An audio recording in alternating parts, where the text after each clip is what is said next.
ವಿದ್ಯಾರ್ಥಿಗಳೇ 7ನೇ ತರಗತಿ ಗಣಿತ. ಅದರಲ್ಲಿ ನಾವಿವತ್ತು ಅಧ್ಯಾಯ 11 ಘಾತಾಂಕಗಳು ಮತ್ತು ಘಾತಗಳು ಅನ್ನೋ ಪಾಠದ ಅಭ್ಯಾಸ 11.3ರ ಪ್ರಶ್ನೆ 2 ಮತ್ತು 3ರ ಲೆಕ್ಕಗಳನ್ನು ಈ ವಿಡಿಯೋದಲ್ಲಿ ಬಿಡಿಸೋಣ. ಎರಡನೇ ಲೆಕ್ಕ, ಮುಂದಿನ ವಿಸ್ತರಣಾ ರೂಪದಲ್ಲಿರುವ ಪ್ರತಿಯೊಂದರ ಸಂಖ್ಯೆಯನ್ನು ಕಂಡುಹಿಡಿಯಿರಿ ಅಂತ ಕೊಟ್ಟಿದ್ದಾರೆ. ಇಲ್ಲಿ ನಾವು ಮಾಡ್ತಾ ಹೋಗೋಣ. ಈಗ ನೋಡಿ 10⁻0 ಅಂತ ಇದೆ. 10⁻0 ಅಂತಂದರೆ 1 ಆಗುತ್ತೆ, ಅಲ್ಲಿಗೆ 1 × 5 ಆಗುತ್ತೆ. 10⁻1 ಅಂದರೆ 10 ಆಗುತ್ತೆ, ಹಾಗಾಗಿ 10 × 4 ಅಂತ ಇದು 10 × 4 ಪ್ಲಸ್ ಇಲ್ಲಿ 10⁻2 ಅಂತಂದರೆ 100 × 0 ಅಂತ ಆಗುತ್ತೆ, ಪ್ಲಸ್ ಇಲ್ಲಿ 10⁻3 ಅಂತಂದರೆ 1000 × 6 ಆಗುತ್ತೆ, ಪ್ಲಸ್ 10⁻4 ಅಂತಂದರೆ 10,000 ಆಗುತ್ತೆ ಇಂಟು 8 ಆಗುತ್ತೆ. ಸೊ ಈಗ ನಾವು ಗುಣಿಸ್ಕೊತ ಹೋಗೋಣ. ನೋಡಿ 8 × 10,000, ಅಲ್ಲಿಗೆ 8 1 8, 80,000 ಆಗುತ್ತೆ, ಪ್ಲಸ್ 6 × 1000 6,000, ಪ್ಲಸ್ 0 × 100 0ನೇ ಬರುತ್ತೆ, 4 × 10 40 ಆಗುತ್ತೆ, ಪ್ಲಸ್ 5 1 5 ಆಗುತ್ತೆ. ಈಗ ಇವನ್ನೆಲ್ಲ ಕೂಡಿಬಿಟ್ರೆ 86 86,000 ಪ್ಲಸ್ 45, ಅಲ್ಲಿಗೆ 86,045. ನೋಡಿ ಇಲ್ಲಿಗೆ 8 6 0 4 5 ಹಿಂಗೆ ಬರಿತೀವಿ. ಇನ್ನು ಎರಡನೇ ಲೆಕ್ಕ, ಇದನ್ನು ಅದೇ ರೀತಿ ಮಾಡ್ತಾ ಹೋಗೋಣ. 10⁻0 ಅಂತಂದರೆ 1 × 2 ಪ್ಲಸ್ 10⁻2 ಅಂದರೆ 100 × 3 ಪ್ಲಸ್ 10⁻3 ಅಂದರೆ 1000 × 5. ಈಗ ನೆಕ್ಸ್ಟ್ 10⁻4 ಇಲ್ಲ, ಡೈರೆಕ್ಟ್ 10⁻5 ಇದೆ. ಇಲ್ಲಿ 10⁻5 ಕೊಟ್ಟಿದ್ದಾರೆ, 10⁻4 ಇಲ್ಲ. 10⁻5 ಅಂದರೆ ಲಕ್ಷ ಆಗಿಬಿಡುತ್ತೆ ಅಲ್ವಾ. 1 ಪಕ್ಕ 5 0 ಬರೆದ್ರೆ ಲಕ್ಷ ಆಗಿಬಿಡುತ್ತೆ ಇಂಟು 4. ಈಗ ಗುಣಿಸ್ಕೊಳ್ತಾ ಹೋಗೋಣ. ನೋಡಿ 4 × ಲಕ್ಷ 4 ಲಕ್ಷ, ಕರೆಕ್ಟಾ?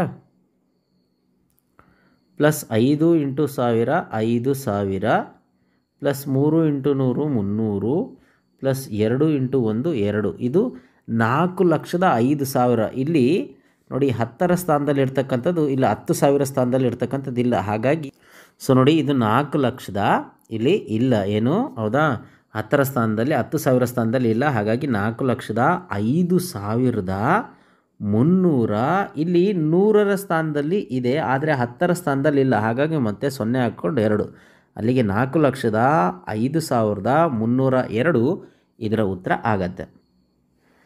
ಮೂರನೇ ಲೆಕ್ಕನೂ ಮಾಡ್ತಾ ಹೋಗೋಣ. ಇಲ್ಲಿ 5 × 10⁻0 ಅಂದರೆ 1. ಇಲ್ಲಿ ನೋಡಿ 10⁻1 ಇರಬೇಕಾಗಿತ್ತು, ಹೌದಾ. 10⁻1 ಅದಿಲ್ಲ, ಸೊ 0 ಬರ್ಕೊಂಬಿಡೋದು ನಮಗೆ ಈಸಿ ಆಗುತ್ತೆ. ನಂತರ ಇಲ್ಲಿ 10⁻2 ಅಂತ ಇದೆ. 2 ಅಂತಂದರೆ 100 × 7 ಪ್ಲಸ್ 10⁻3 ಇರಬೇಕಾಗಿತ್ತು. 3 ಅಂತಂದ್ರೆ ಏನು, 1000 × 0 ಪ್ಲಸ್ 10⁻4 ಅಂದರೆ 10,000 × 3. ಸೊ ಈಗ ಗುಣಿಸ್ಕೊತ ಹೋದರೆ 3 × 10,000 30,000, ಪ್ಲಸ್ ಇಲ್ಲಿ 0 ಪ್ಲಸ್ 7 × 100 700, ಪ್ಲಸ್ 0 × 10 0 ಪ್ಲಸ್ 5. ಈಗ ನೋಡಿ 30,000 ಕರೆಕ್ಟಾ 705 ಅಂದರೆ ಇಲ್ಲಿ 30 ಹಾಕ್ಕೊಂಡೆ, ಇಲ್ಲಿ 0 ಹಾಕ್ಕೊಂಡೆ, ಇಲ್ಲಿ 700, ಇಲ್ಲಿ ಮತ್ತು 7 0 5, ಅಲ್ಲಿಗೆ 30,705 ಅನ್ನೋದು ಇದರ ಉತ್ತರ ಆಗಿದೆ. ಇನ್ನು ನಾಲ್ಕನೇ ಲೆಕ್ಕ, ಇಲ್ಲಿ 3 × 10⁻1 ಅಂತಿದೆ, 0ದಿಲ್ಲ. ಹಾಗಾಗಿ ನಾವೇನು ಮಾಡ್ಕೊಂಬಿಡೋಣ, ಇಲ್ಲಿ 0 × 10⁻0 ಅನ್ನೋದು ಬರ್ಕೊಳ್ಳೋಣ, ಅಂದರೆ 1 ಅಂತ. ಇಲ್ಲಿ 10⁻1 ಅಂತಂದರೆ 10 × 3 ಪ್ಲಸ್ 10⁻2 ಅಂತಂದರೆ 100 × 2 ಪ್ಲಸ್ 10⁻4 ಇರಬೇಕಾಗಿತ್ತು. ಸೊ ಹಾಗಾಗಿಲ್ಲ, ಅದನ್ನು ಹಂಗೆ ಬರ್ಕೊಳ್ತೀನಿ. ಪ್ಲಸ್ ಇಲ್ಲಿ 10⁻5 ಅಂದರೆ 1ರ ಮುಂದೆ 5 0 ಹಾಕಿ ಅಂತ, ಅಂದರೆ 1,00,000 × 9. ಈಗ ಇಲ್ಲಿ ಗುಣಿಸ್ಕೊತೀನಿ. 9 × ಲಕ್ಷ 9 ಲಕ್ಷ.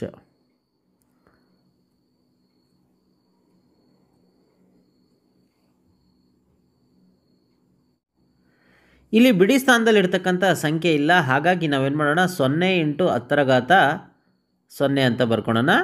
ಈಗ ಇಲ್ಲಿ 3 × 10 ಅಂತಿದೆ, ಹಾಗಾಗಿ 3 × 10 ಅಂತ ಬರ್ಕೊಳ್ಳೋಣ. ಪ್ಲಸ್ ಇಲ್ಲಿ 100 ಇದೆ, ಹಾಗಾಗಿ 100 × 2 ಅಂತ ಬರ್ಕೊಳ್ಳೋಣ. ಪ್ಲಸ್ ಇಲ್ಲಿ 1000 ಸ್ಥಾನ ಇಲ್ಲ, ಸೊ ಹಾಗಾಗಿ ನಾವೇನು ಮಾಡೋಣ, 1000 × 0 ಪ್ಲಸ್ 10,000 ಇಲ್ಲ ನೋಡಿ, 10⁴ ಅನ್ನೋದು ಇಲ್ಲ. ಹಾಗಾಗಿ 10,000 ಇಂಟು 0. ಇಲ್ಲಿ 10⁵5. 10⁵5 ಅಂತಂದರೆ 1,00,000. ಸೊ ಅಲ್ಲಿಗೆ 1 ಮುಂದೆ 5 0. 1 2 3 4 5 ಇಂಟು 9. ಸೊ ಅಲ್ಲಿಗೆ ಇದು 9,00,000.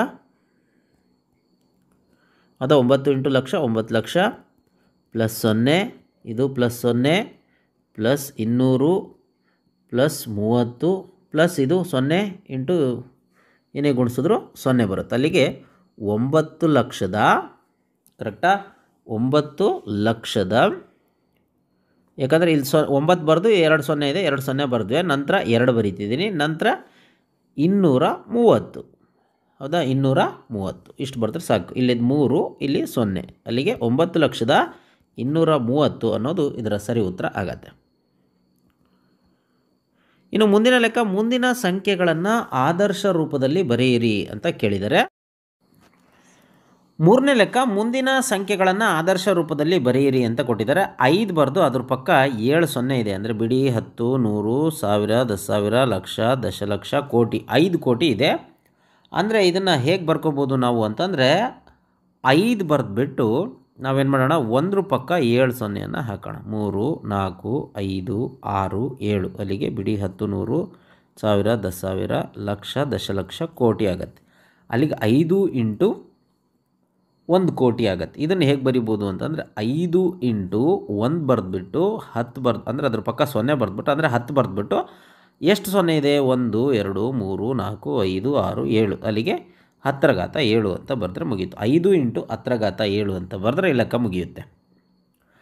ಅದೇ ರೀತಿ ಇದೆಷ್ಟಿದೆ ನೋಡಿ, 1 2 3 4 5 6 6 0 ಇದೆ. ಅಲ್ಲಿಗೆ 7 ಇಂಟು 1 ಬರೆದ್ಬಿಟ್ಟು 6 0 ಬರೆಯೋದು. ಅಂದರೆ ಬಿಡಿ 10, 100, 1000, 10,000, ಲಕ್ಷ, ದಶಲಕ್ಷ, ಅಂದರೆ 10 ಲಕ್ಷ ಇದೆ. 7 ಇಂಟು 10 ಲಕ್ಷ 70 ಲಕ್ಷ ಆಗುತ್ತೆ. ಹಾಗಾಗಿ 7 ಇಂಟು 0 1 0 ಅಂದರೆ 10 ಬರೆದ್ಬಿಟ್ಟು ಎಷ್ಟು 0 ಇದಾವೋ ಅಷ್ಟು ಟೋಟ್ಲ್ ಮಾಡಿ ಅದ್ರ ಮೇಲೆ ಅದು ಘಾತ ಬರೆದ್ಬಿಟ್ರೆ ಆಯಿತು. ಅಲ್ಲಿಗೆ ಎಷ್ಟು 0 ಇದೆ? 6 0 ಇದೆ. ಅಲ್ಲಿಗೆ 7 ಇಂಟು 10⁻6 ಅಂತ ಬರೆದ್ರೆ ಮುಗಿಯುತ್ತೆ. 7 ಇಂಟು 10⁻6. ಮೂರನೇ ಲೆಕ್ಕ, ಇದು ಎಷ್ಟಿದೆ? ಬಿಡಿ 10, 100, 1000, 10,000, ಲಕ್ಷ, ದಶಲಕ್ಷ, ಕೋಟಿ, ದಶಕೋಟಿ, ಶತಕೋಟಿ, ಅಂದರೆ 318,65,00,000 ಅಂತ ಇದೆ.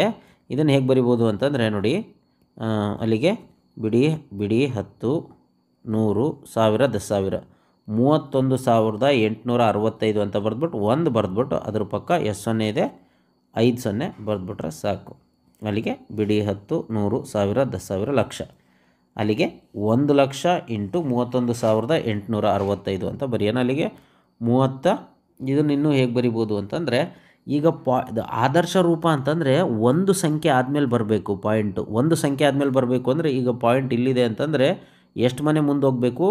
1 2 3 4 ಮನೆ ಮುಂದೆ ಹೋಗಬೇಕು. 4 ಮನೆ ಮುಂದೆ ಹೋಗೋದು ಯಾವಾಗ ಸಾಧ್ಯ ಅಂತಂದರೆ ನೋಡಿ ಇದನ್ನು ಬರಿತೀನಿ.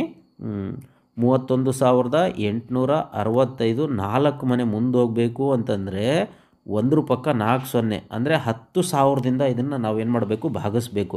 10,000ದಿಂದ ನಾವೇನಾದರೂ ಭಾಗಿಸಿದ್ರೆ ಇಲ್ಲಿ ಗುಣಿಸ್ಲು ಬೇಕಾಗತ್ತಲ್ವಾ? ಇಲ್ಲಿ ಏನು ನಾವು ಭಾಗಿಸ್ತೀವಿ ಮತ್ತು ಗುಣಿಸ್ಲು ಬೇಕಾಗುತ್ತೆ. ಇದು ಛೇದದಲ್ಲಿ ಬರೆದ್ರೆ 10,000, ಅಂಶದಲ್ಲೂ 10,000 ಬರೀಬೇಕಾಗುತ್ತೆ. ಈಗ 10,000 ಇಲ್ಲಿ ಬರೆದೆ. ಈಗ ಇದ್ರದ್ದು ಏನಿದೆ ಅದನ್ನು ನಾವು ಬರೆಯೋಣ. ಅಂದರೆ 1,00,000 ಏನಿದೆ ಅದನ್ನು ನಾವು ಬರಿತಾ ಹೋಗೋಣ. ಅರ್ಥ ಆಯ್ತಾ? ಇದು ಹೆಂಗೆ ಬಂತು ಅಂತ ಅರ್ಥ ಆಯ್ತಾ? ಪಾಯಿಂಟು ಈ ಕಡೆ 4 ಸಂಖ್ಯೆ ಬರಬೇಕು ಅಂತಂದರೆ 1 ಬರೆದು ಅದರ 4 0 ಅಂದರೆ 10,000ದಿಂದ ಭಾಗಿಸ್ಬೇಕು. 10,000ದಿಂದ ಭಾಗಿಸಿದ್ರೆ ಗುಣಿಸ್ಲು ಸಹ ನಾವು ಗುಣಿಸ್ಬೇಕಾಗುತ್ತೆ. ಮತ್ತು ಇಲ್ಲಿರ್ತಕ್ಕಂಥ ಲಕ್ಷ ಅದನ್ನು ನಾವು ಬರಿತಾ ಇದ್ದೀವಿ. ಈಗ ನೋಡಿ, ಈಗ ಗುಣಿಸಿದಾಗ ಅಂದರೆ ಭಾಗಿಸಿದಾಗ ಪಾಯಿಂಟ್ ಇಲ್ಲಿಗೆ ಬಂದ್ಬಿಡುತ್ತೆ. ಅಲ್ಲಿಗೆ 3.1865 ಆಗುತ್ತೆ. ಇಂಟು ಇಲ್ಲಿ 10 ಎಷ್ಟಿದೆ ನೋಡ್ರಿ? 10 ನಾವು ಎಷ್ಟಿದೆ? 10 ಅಂದರೆ 10 ಬರೆದ್ಬಿಟ್ಟು ಅದ್ರ ಮುಂದೆ 4 10 ಇಲ್ಲಿ ನೋಡಿ 5 ಇದೆ. 10 ಈಗ ಅಲ್ಲಿಗೆ 3.1865. ನಮಗೆ ಘಾತಾಂಕದ ನಿಯಮಗಳು ಗೊತ್ತಿದೆ, ಹೌದಾ? ಆಧಾರ ಸಂಖ್ಯೆ ಸೇಮ್ ಇದ್ದು ಘಾತ ಸೂಚಿ ಇದ್ದು ಇಂಟು ಚಿಹ್ನೆ ಇದ್ದಾಗ ನಾವೇನು ಮಾಡ್ಬೋದು? ಕೂಡ್ಬೋದು. ಅಲ್ಲಿಗೆ 10⁻9 ಅಂತ ಬರ್ಕೋಬೋದು. ಅಲ್ಲಿಗೆ ಏನು ಇಂಟು 10⁻9 ಅನ್ನೋದು ಇದರ ಆದರ್ಶ ರೂಪ ಆಗಿರುತ್ತೆ. ಮುಂದಿನ ಲೆಕ್ಕ 3,90,878 ಅಂತ ಇದೆ. ಪಾಯಿಂಟು ಎಷ್ಟು ಸಂಖ್ಯೆ ಆಗಬೇಕು ನೋಡಿ, 1 2 3 4 5 5 ಆದಮೇಲೆ ಬರಬೇಕು ಪಾಯಿಂಟು. ಸೊ 5 ಆದಮೇಲೆ ಬರಬೇಕು ಅಂತಂದರೆ ನಾವೇನು ಮಾಡಬೇಕು, 1 ಬರೆದು ಅದ್ರ ಮುಂದೆ 5 ಸೊನ್ನೆಯನ್ನು ಬರಿತೀವಿ. ಹೌದಾ? ಸೇಮ್ ಬರೆದಾಗ ಅದರಿಂದ ಭಾಗಿಸ್ಬೇಕು. ಸೊ ಮೇಲೂ ಸಹ ಅಷ್ಟೇ ರೀತಿಯನ್ನು ನಾವು ಹಾಕ್ಕೋಬೇಕಾಗತ್ತಲ್ವಾ. ಸೊ ಅಲ್ಲಿಗೆ ಈಗ ಪಾಯಿಂಟು ಈ ಕಡೆ ಬಂದ್ಬಿಡ್ತು, 3 ಪಕ್ಕ ಬರುತ್ತೆ. ಅಲ್ಲಿಗೆ 3.907878 ಇಂಟು 10 ಬರೆದ್ಬಿಟ್ಟು ಎಷ್ಟು ಸೊನ್ನೆ ಇದೆ, 3 2 5 ಸೊನ್ನೆ ಇದೆ 5. ಸೊ ಅಲ್ಲಿಗೆ ಈ ಲೆಕ್ಕ ಮುಗಿಯುತ್ತೆ. ಈಗ 5ನೇ ಲೆಕ್ಕ 39,087 ಅಂತ ಇದೆ. ಸೊ 0.8. ಸೊ ಇದನ್ನು ಹೇಗೆ ಬರ್ಕೊಡೋಣ ನೋಡಿ, 39,087.8 ಪಾಯಿಂಟ್ ಎಷ್ಟು ಸಂಖ್ಯೆ ಆದಮೇಲೆ ಇಡಬೇಕು ನೋಡಿರಿ, 3 ಪಕ್ಕ ಬರಬೇಕಂದ್ರೆ 1 2 3 4 ಅಂದರೆ 1 ಬರೆದ್ಬಿಟ್ಟು 4 ಸೊನ್ನೆ ಅಂದರೆ 10,000ದಿಂದ ಇದನ್ನು ಗುಣಿಸ್ಬೇಕು. ಅಂದರೆ ಭಾಗಿಸ್ಬೇಕು. ಭಾಗಿಸಿದಾಗ ಇಲ್ಲಿ ಗುಣಿಸ್ಲು ಸಹ ನಾವು ಮಾಡಬೇಕಾಗುತ್ತಲ್ವಾ.